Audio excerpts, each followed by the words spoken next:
guys, so this is going to be a quick video demonstrating a simple but really effective and lovely and jazzy way to play the jazz standard Summertime. And it uses many of the techniques that are often and widely used in jazz piano and that I've covered in my previous videos. Specifically, it uses passing chords, rootless voicings, three-note voicings, and improvisation. So you can see the lead sheet for Summertime written up here in the picture-in-picture, and it's going to go something like this.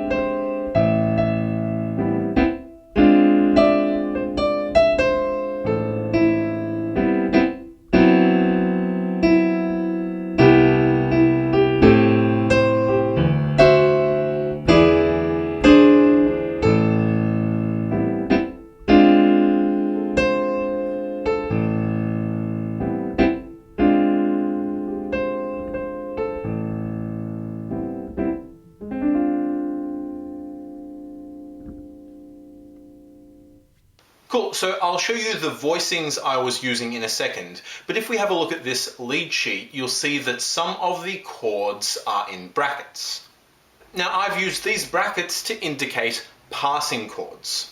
That is, they're chords that are not actually written into the lead sheet or score. They're chords that I've added in to create a little bit of harmonic movement.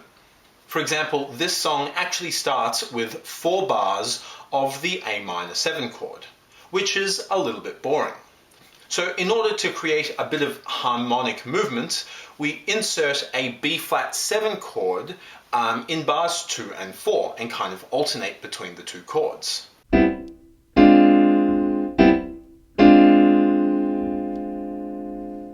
And same again with the G7 chord in bar 6. Now, for those of you who know a bit of music theory, that B-flat 7 is actually a tritone substituted 5 chord, and so we're effectively creating a 5-1-5-1 movement against that Am7. And the G7 is there to create a 2-5 chord progression with the D-7 in bars 5 and 6, which is a 2-5 in C.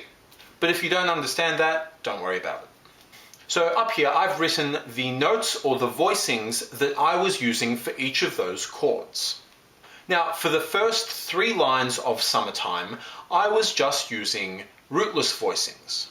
Now, rootless voicings, if you don't already know what they are, they're relatively self-explanatory. They're essentially chords that omit or do not include the root. So for example, if we take an Am7 chord and then turn that into an Am9 chord, and then we drop the root, then we have a rootless Am9, and then I just played it in an inversion. So we have the notes G, B, C, E. Then going up to the B-flat 7, I played an A-flat, C, D, F, which again you'll notice is a rootless B-flat 9. So I alternate between those two chords for the first few bars. Then I go to a rootless D-7, then a rootless G7 or G13. Then I go to a rootless B-7 flat 5 with a flat 9 in there this time. And then we connect that through to an E7 sharp 9 flat 13.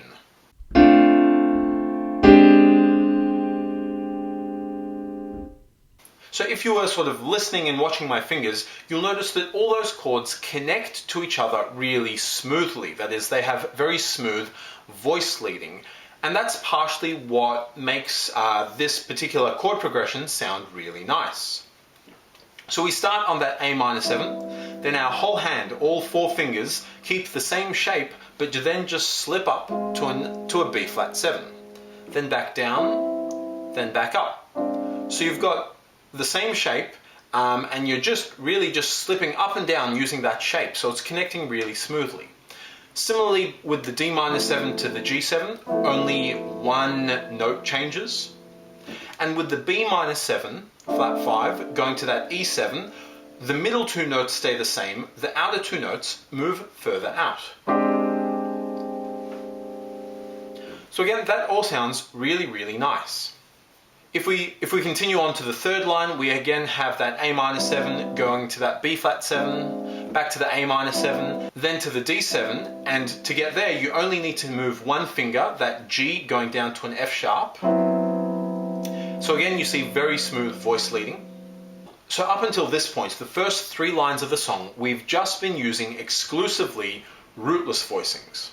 But as you would have noticed, I was adding the root note every second bar down the bottom in the bass. So I was going root note A, then the A minor 7 to the B flat 7, then the A again, A minor 7 to the B flat 7, D, D minor 7 to a G7, B, B minor 7 flat 5 to that E7, back down to the A minor 7, B flat 7, A in the bass, A minor 7, D7. And now this is where we use a slightly different technique. Up to this point, we've just been essentially hitting root note, then rootless chord voicings. Root note, rootless chord voicings. And up until this point, our chords have been changing every bar. But for the next two bars, this is kind of like our crescendo or our climax. The chords now change every half bar, so they're moving much faster, or they're coming in much sooner. So our harmonic rhythm has increased or doubled. So because of this, and to create a bit of a sort of climactic feel, we change techniques. We no longer use that root note, rootless voicings. Instead, we use three note voicings, which is essentially just playing the root note of the chord in your left hand, and then the third and the seventh of the chord in your right hand. So there you go, three notes, your three note voicing. And so we're completely omitting the fifth, we just don't play it. So we play the C major 7, going to an A minor 7, going to a D7, going to an E7, back to that A minor 7. And we add the melody on top of that. So we go, there's our guide tones and there's the melody on top. So again, guide tones, melody on top. Again, guide tones and melody on top.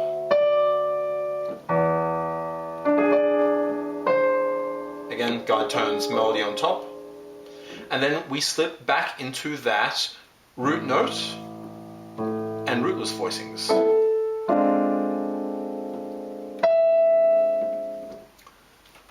So again, played one more time, it sounds as follows.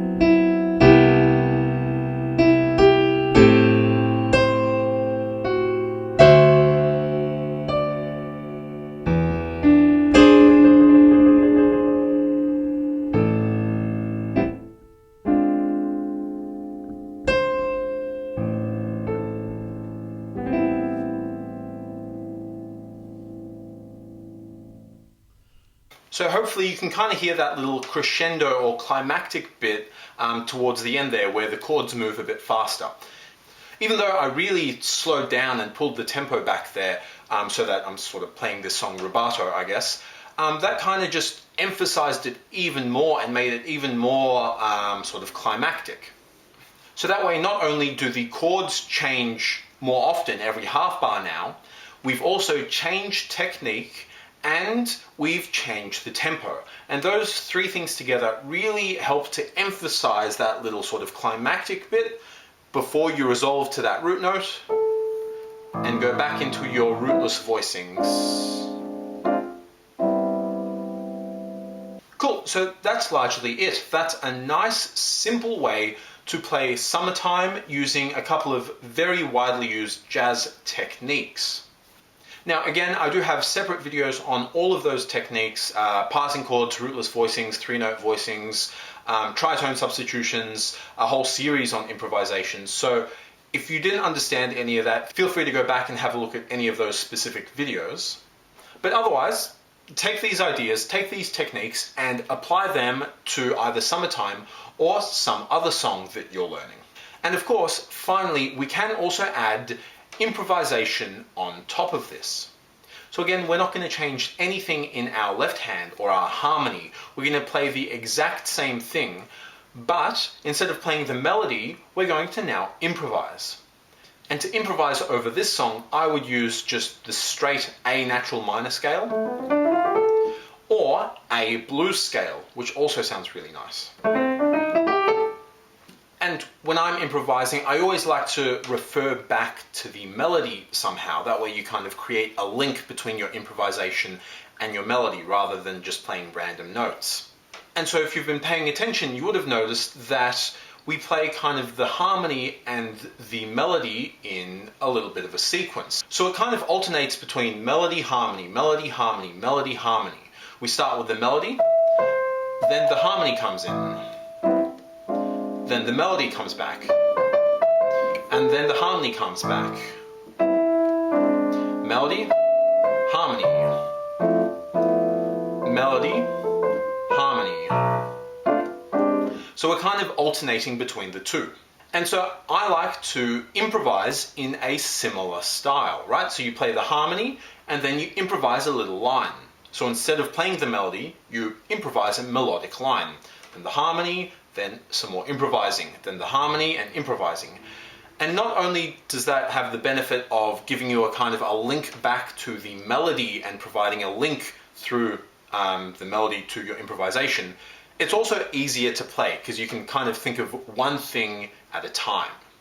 So doing that, you could create something like this.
Cool, and that's it for this lesson. Thanks for watching, guys. See ya.